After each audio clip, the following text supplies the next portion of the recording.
Today we're going to talk about the domain, range, and end behavior of absolute value graphs and absolute value functions. Before we do that, let's kind of recap some terms that you may know from Algebra 1. So we have the first one, relation. What a relation is, it's a set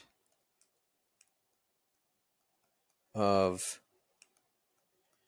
inputs maps to a set of outputs.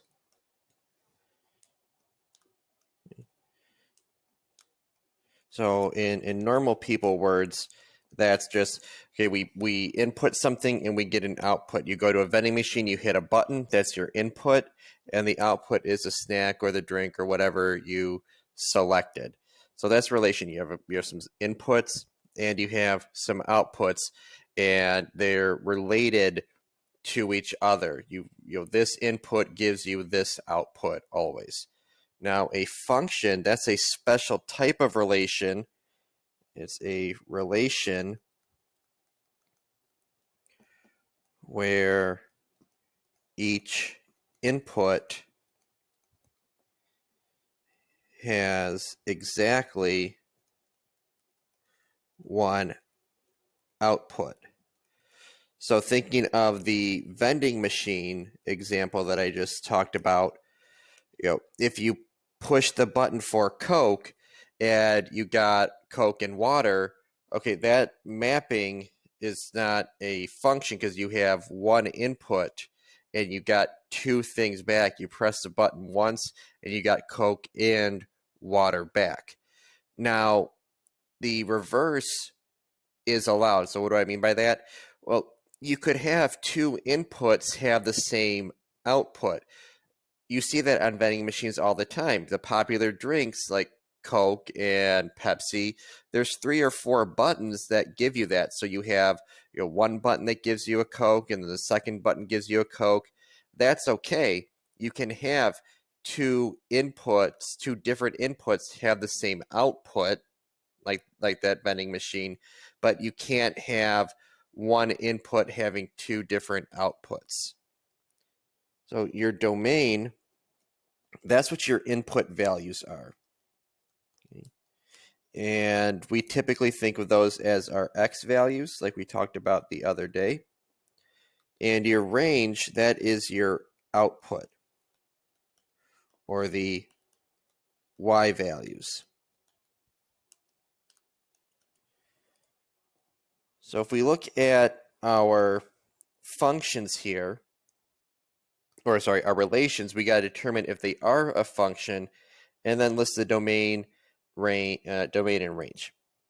So to determine if this is a function, I'm looking at my x values and seeing if we have a repeat. We do not have any repeats, so this is a function. And your domain is going to be a list of your x values. So make that squiggly looking bracket to start our list. -4, 5, 11, and 20. That is our domain. Our range is going to be these y values. Squiggly. And I like to go from smallest to largest. Our smallest y value is 2. And yes, it is listed twice. We only need to write it down once. And then the next one is 3. And yes, we also have 2 3s, but again, we only need to write it down once. So this is a function, even though we have some repeated y values or repeated values in the range, because we are allowed to do that. We could not have repeated x values. You could think about it as, all right, if I hit the -4 button, I get Coke. If I hit the 11th button, I get Coke as well. That's okay. If I hit the 5th button, maybe I get Mountain Dew. And I hit the 20th button, I also get Mountain Dew. That's okay as well. This one, I'm looking at my ordered pair, which you remember x comma y. None of these are repeated. None of my x values are repeated, so this is a function. And my domain is -4, 0, and 4. And my range, so the y values, the smallest y value I have is 1. And we have it repeated, that's okay. Only going to write down once, and then 2 is our other y value. Now, this mapping diagram says that 3 is related to 4, so if I press 3, I get a -4. If I press 2, I get -4 and 5. That's not okay. I'm hitting one button. I'm hitting this button on the pop machine, and I'm getting 2 different pops. So this is not a function, but it still has a domain. Your domain is going to be 1, 2, 3, and your range is -4 and 5.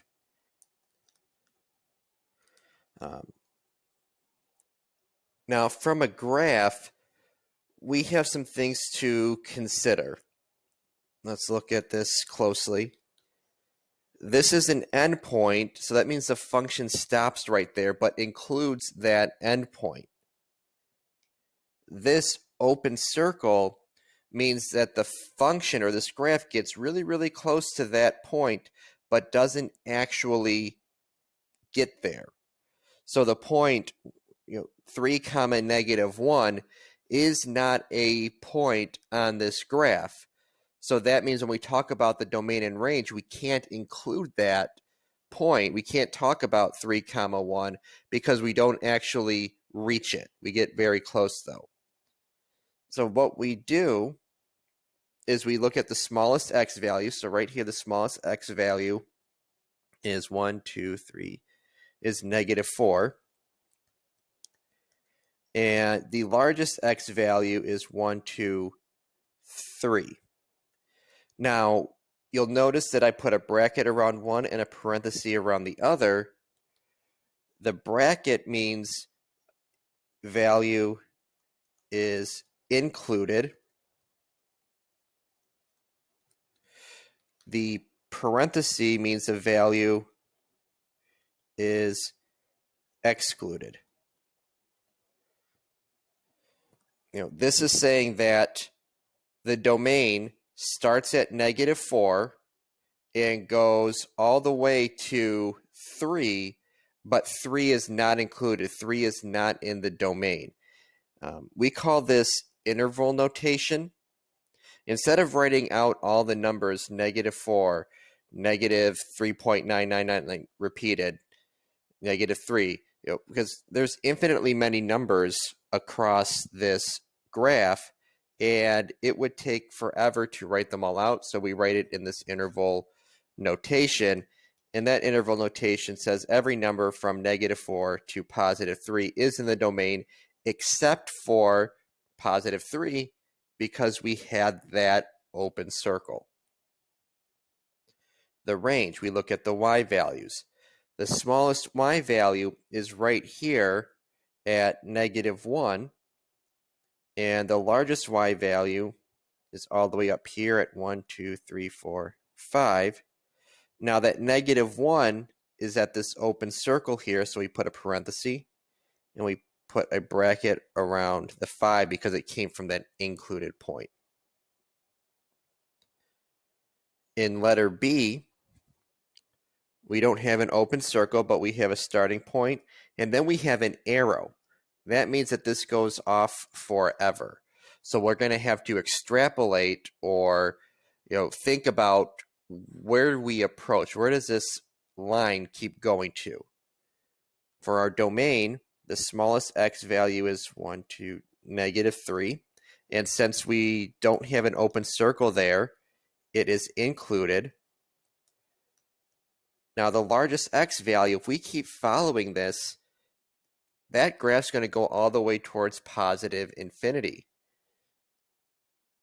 So we write it like that, infinity with a parenthesis, because you can't actually equal infinity. Infinity keeps going on forever, so we always put a parenthesis with infinity. For the range, our smallest y value is positive 1. And again, if we follow this up, the y values are getting higher and higher. So eventually we will also get to positive infinity. And that will, again, have a parenthesis. Letter C. There's no starting point here. Okay, so let's look at the left side. You see the left side of this, there's an arrow going down, but the arrow is also going to the left. Yes, this arrow or this function is going down faster than it is going left. It's steeper. That doesn't mean, though, that the function stops moving to the left. It's just not going as fast. So if we were to follow this forever, the x values would eventually get to negative infinity.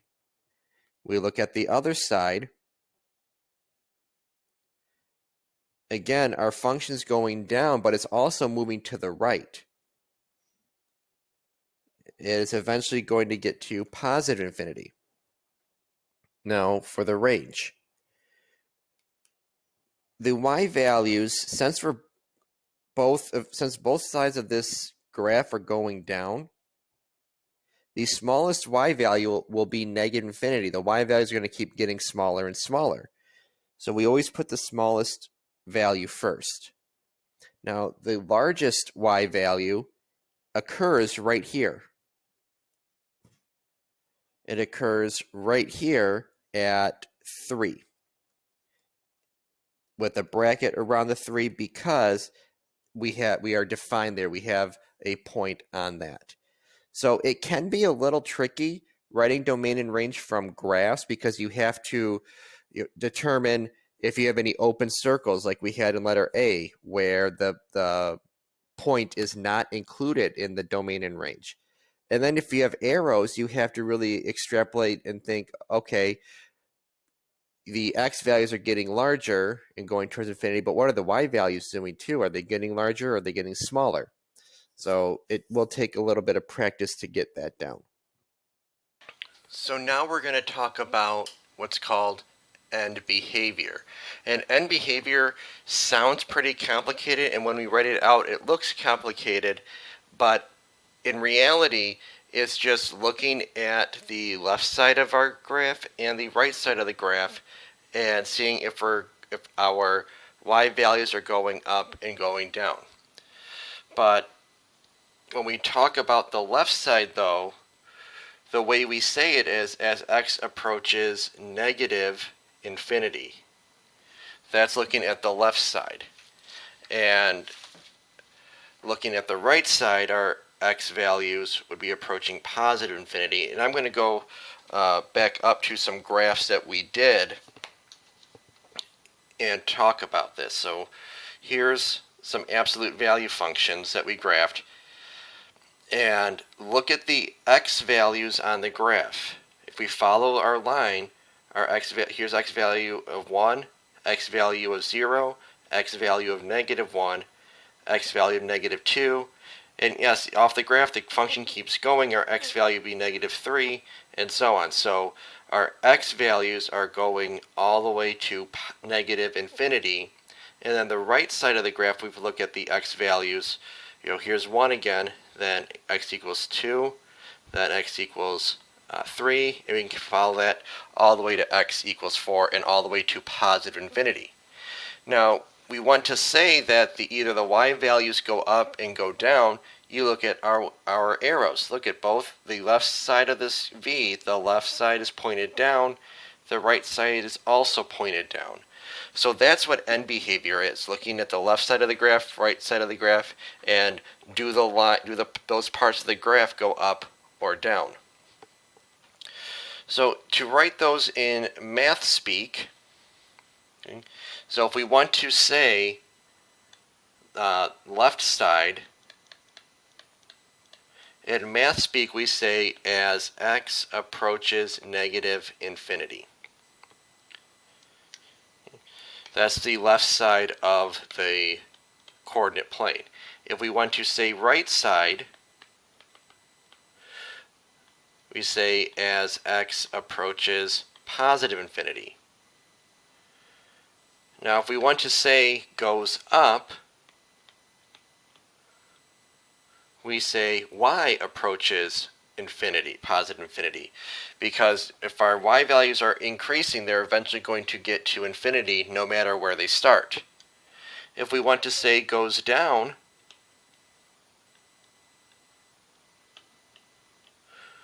we write y approaches negative infinity. And no matter what y value you start, if you keep decreasing it, you start at 1,000,000, go down, and keep going down by 1, eventually you're going to approach negative infinity. So our functions will have a left side and a right side end behavior, and then you are going to say goes up or goes down. So you take both of these and make it two. You're going to have two separate sentences. You're going to have the left side either going up or down, and then you're going to have, you're going to have the right side going up or going down. So you're not going to have a statement that has both of these or both of these. It's one of the green with one of the red. And you just have to look at the function again to see does it go up or down. So right here, almost all functions we are studying this year have a left end behavior, which is this, and a right hand behavior, which is that, and then we need to figure out, do the ends go up? Do the ends go up, or do they go down? Okay. So it's just looking at the graph at first, but then once we practice that with looking at the graph, we will be able to tell based on what the function is, absolute, quadratic, and so on. So let's graph this. So a little bit of review from yesterday. We're going to graph this. We're going to do the transformations, and then we're going to go and talk about domain, range, and end behavior. The transformations, that's always R, S, T. We have a negative sign, so we do have a reflection over the x-axis. 4/3 is in front. 4 over 3 is bigger than 1, so we have a vertical stretch. And then that -1 on the inside means we're going to go right 1. And this +4 means we're going to go up 4. So I'm going to plot that vertex. And then down 4, 1, 2, 3, 4. 1, 2, and left 3. 1, 2, 3, 4, and right 3. So that's how our graph will look. I always like to draw my graph before doing domain, range, and end behavior. That way I can look at my drawing and be sure. The domain for absolute value functions will always be negative infinity, comma, infinity. Look at my arrows. They keep going forever, left and right. Now the range. Because our absolute value function is open downwards, the smallest y value is going to be negative infinity. Both sides, the arrows are going down to negative infinity. The largest y value is right here at +4. And then we put a bracket around it because it's included. Now for the end behavior. As x approaches negative infinity, that means the left side. And as x approaches positive infinity, that means the right side. The left and right side are both going down, like I've said before. So that means y approaches negative infinity on both sides. So the end behavior is the same. So on the next page here, I want you to pause the video and try these.